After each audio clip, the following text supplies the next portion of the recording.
두 회사의 통합 배경부터 앞으로의 전망까지 자세하게 짚어드리겠습니다. 네, 김대호의 경제일기 김대호 박사 나와 계십니다. 어서 오세요. 네, 안녕하십니까. 자, 이렇게 두 회사가 통합을 결정하면서 지금 많은 주목을 받고 있습니다. 이렇게 통합을 결정하게 된 배경부터 좀 먼저 짚어볼까요? 예, 이 라인과 소프트뱅크의 통합은 단기적인 목적과 장기적인 목적 이렇게 나누어 봐야 할 것으로 네. 보입니다. 네. 우선 지금 당면 눈앞에 떨어진 이 단기적인 목적으로는 두 회사의 생존 전략이 지금 걸려 있는 겁니다. 예. 지금 잘 아시다시피 일본에서의 라인 적자가 누적적으로 폭발적으로 늘어나고 있습니다. 마찬가지로 일본의 소프트뱅크도 지금 상당히 어렵습니다. 7조 원 투자가 실패로 돌아가서 이를테면 위워크 같은 데가 상장이 되지 않고 비전 펀드 적자 굉장히 지금 폭발적으로 늘어나고 있거든요. 그런 가운데 일본 시장에서 지금 온라인 결제 시장을 둘러싸고 라인과 네. 소프트뱅크가 지금 서로 목숨을 건 싸움을 벌이고 있습니다. 예. 아주 엄청난 싸움을 벌이고 있어요. 일본 시장에 대한 조금 이해가 필요한데요. 일본은 우리나라처럼 신용카드가 보편화되지 않은 나라입니다. 현찰 결제 비율이 훨씬 높은 나라거든요. 그런데 내년에 올림픽을 기화로 일본 정부가 이런 식으로 해서는 국제화가 되지 않는다. 이래서 이 온라인 페이에 대해서 시장을 대대적으로 개방하기로 하고 인센티브를 많이 주기로 했습니다. 네. 거기에 대해서 라인과 지금 소프트뱅크가 두 개가 지금 한 몇 년 동안 정면 승부를 벌여왔어요. 그러다 보니까 너무 적자가 양쪽이 큰 거예요. 그래서 손정희 회장의 제안으로 두 회사가 더 이상 싸움을 하지 말자. 이런 면에서 전략적 어떤 파트너십을 맺은 것으로 볼 수가 있고요. 그다음 이제 또 하나는 보다 더 장기적으로 나아가서 지금 일본 시장에 아마존, 구글 같은 이런 회사들이 폭발적으로 지금 들어오고 있습니다. 네. 그것을 방어하기 위한 이 세력으로서 손정희 회장과 이해진 회장의 그렇게 네이버와 소프트뱅크가 뭉쳐서 일본 시장에서의 기득권을 좀 지키자. 네. 그리고 이제 단계적으로 나아가서는 아시아 시장에서도 예.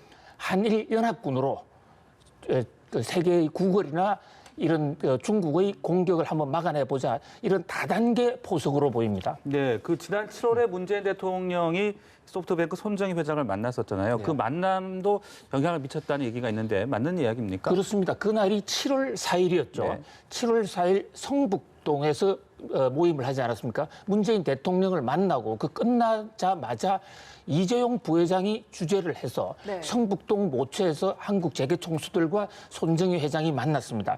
그때까지만 해도 그 자리에서 손정희 회장이 문제를 끝내지 이 통합의 안을 제시하지는 않았어요. 그런데 거기서 이게 단초가 돼서 그 이후에 만남을 약속을 했고 이 손정희 회장과 이해진 회장의 담판이 몇 번 있었다는 게 현재 지금 재계 정통한 소식들의 얘기예요. 네. 그래서 서로가 지금 일본에서의 경쟁을 서로 하다가는 둘이 다 피해를 볼 수 있다라는 데 대해서 적극적으로 공감을 했고 또 손정희 회장과 이해진 이 회장은 그동안에 꾸준히 여러 차례 낮은 단계에서 협력과 어떤 이 코오디네이션을 해 왔었습니다. 네. 그런 것이 이제 7월 4일 성북동 모임에서 기폭제가 됐다.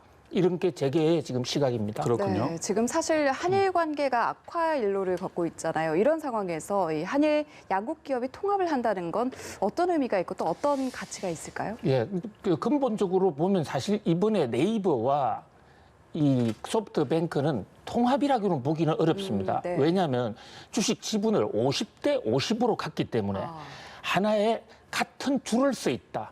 하나의 연대를 만들었다. 그래서 자신들도 경영 통합이라고 이제 그렇게 얘기하고 있어요. 네. 소유권이 통합된 건 아닙니다. 네. 회사의 의사결정을 하려면 50% 넘으면 과반수가 돼야 하는데 지금 50대 50으로 이렇게 하기 때문에 결정적인 의사결정에 서로 의견이 다르면 아무런 결정도 못하는 조금 애매한 구조이긴 해요. 예. 그러나 어쨌든 두 회사가 출혈 경쟁을 하지 않고 시너지를 해 나간다. 이런 점에서 일본 내에 지금 라쿠텐이라는 일본의 최대 인터넷 회사가 있는데 이 두 회사 통합으로서 일본 내에 서열이 바뀝니다. 예. 그다음에 또 한국과 일본이 지금 그 역사 문제라든지 또는 수출 규제 문제로 여러 가지 신경전을 벌이고 있습니다만은 결국 이 현대 자본주의 사회에서 돈의 국적보다는 결국 이 자본의 생산성이 훨씬 더 중요하다는 것을 하나의 상징적으로 보여주는 사건. 그런 면에서 또 한국과 일본이 국제 무대에서 협력할 수 있다. 이런 것을 보여주는 다양한 포석이라는 점에서 뭐 이런 바람직한 측면도 있습니다만은 네. 또 한편으로서는 우리 네이버 입장에서는 그 이 일본이나 한국으로부터 이것이 일본과 깊이 연계되어 있는 기업이구나라는 이런 인식을 줄 수가 있고 실제 일본 내에서도 그동안의 라인이 한국 기업인 것 사실을 거의 일본 내에서는 알려져 있지 않았는데 최근에 오늘 일본의 뉴스 보도를 보면 이게 한국 기업이었구나 이런 게 대한 좀 환기가 되고는 있어요. 그러나 장기적으로 보면 결국 지금 글로벌 시대에 어떤 지분의 국적이라는 것은 큰 의미가 없어져 가고 있는 것 같습니다. 그런 면에서 한일 협력에 새로운 가능성을 보여준다. 는 점에서 상당히 바람직한 측면이 크다 이렇게 생각됩니다. 그렇다면 이제 구체적으로 어떤 사업 분야에서 두 회사가 협력을 강화해 나갈 것으로 기대가 되고 있는 겁니까? 그렇습니다. 현재 지금 일본 내에서는 우리 그 네이버의 라인이라는 회사는 전형적으로 한국의 카톡 같은 회사입니다. 네. 카카오톡. 그러니까 메신저를 주고받는 회사죠. 그런데 반해서 지금 그 소프트뱅크는 포털 검색 회사란 말이죠. 야후 회사. 그러니까 우리나라에 지금 마찬가지입니다. 우리나라에서 네이버와 이 카카오가 경쟁하고 있지 않습니까? 그 두 개가 하나로 뭉쳐지는 그런 효과가 발생한다고 볼 수가 있어요. 단기적으로는. 그다음에 또 지금 그 두 회사가 라인이나 소프트뱅크가 최근에 주력했던 이 제로페이, 페이페이 이런 회사들에 가지고 경쟁이 심했는데 이 회사가 하나로 통합되는 그러니까 이 온라인 결제 시장을 하나로 뭉칠 수가 있다. 그리고 또 장기적으로 나아가면 지난 7월 4일 날 문재인 대통령 만났을 때에도 손정희 회장이 그러지 않습니까? 앞으로의 세상은 AI가 주도한다. 첫째도 AI고 둘째도 AI고 셋째도 AI다. 그런데 지금 두 회사가 AI 면에서 기본 인프라가 가장 잘 돼 있는 세계적인 기업이거든요. 그 두 회사가 뭉친다고 그러면 그 방대한 데이터가 하나의 시너지 효과를 낼 수가 있고 또 각종의 그 AI로 들어가는 기술 장비, 두뇌 이런 부분에 대해서도 합작을 하게 되면 세계적으로 가장 큰 AI 기업으로 우뚝 올라설 수가 있습니다. 그런데 문제는 저 회사가 50대 50이라는 어정쩡한 지금 합병 형태를 취하고 있기 때문에 경우에 따라서 협력이 중간에 만약에 삐뚤어진다면 서로가 생각이 다르다면 그때 어떻게 할 것이냐. 그러면서 오늘 월스트리트 저널 같은 경우에도 상당히 조심스런 통합이다.